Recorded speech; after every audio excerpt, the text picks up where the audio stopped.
Hello, I'm Mark from Moonstone Publications. Welcome to this overview of some of the stories we've covered over the past week. First, please hit the subscribe button and share this video with your friends and colleagues. National Treasury has heeded calls by the retirement industry that it needs more time to prepare for the two-pot retirement system.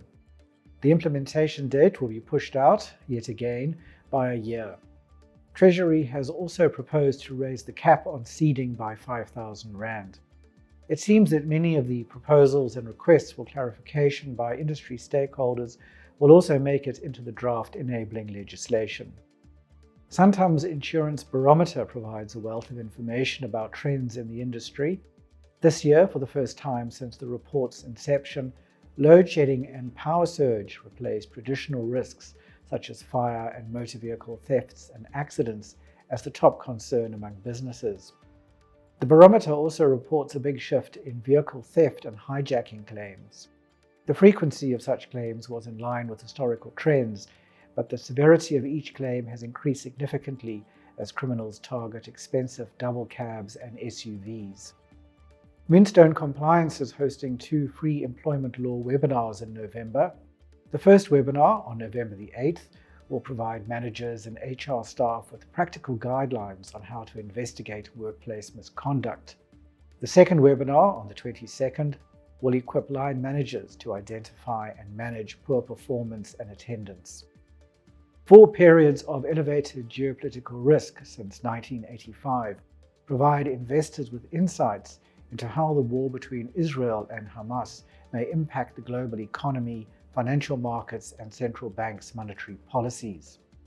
Independent investment analyst Rake de Klerk says risk premium indicators have already started to reflect the current extreme levels of geopolitical risk in earnest, and at some stage they will be reflected in the devaluation of risk assets.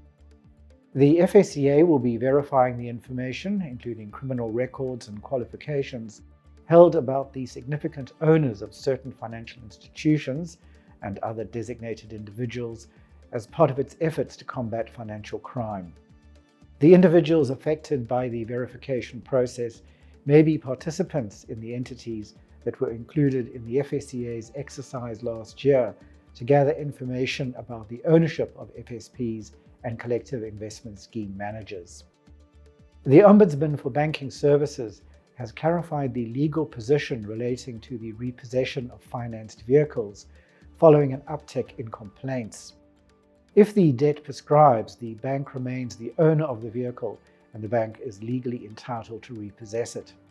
Consumers seem to believe that because a bank's right to claim repayments of the debt had prescribed, its right to repossess the asset had also prescribed, and ownership of the vehicle had automatically passed to them. This is not the case. 7 medical schemes, 3 of them open schemes, grew their membership by more than 5% between 2021 and last year, with one scheme's membership increasing by 10%.